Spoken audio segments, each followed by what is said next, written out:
साबिक़ा वज़ीर व BJP party leader Itala Rajendra ने वेनुगंगा मंडल के नरसिंहपुर गांव में मुहर्रम के मौके पर धट्टी पेश की और खुसूसी दुआएं की।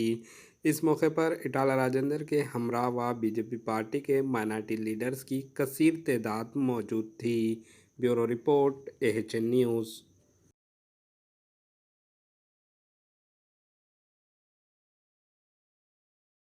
जले एक ऐसे जहान में जो जायके की दुनिया हो, पसंद आपकी हो वहां पर जहां इंतखाब आपका हो।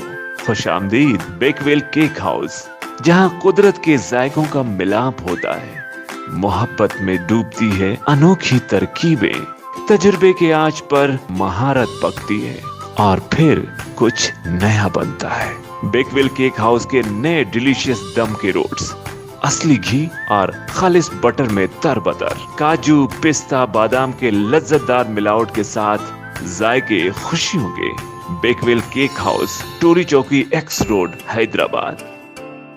हमारे HN न्यूज़ को सब्सक्राइब करिए ताकि आपको नोटिफिकेशंस आते रहे वक्त पर।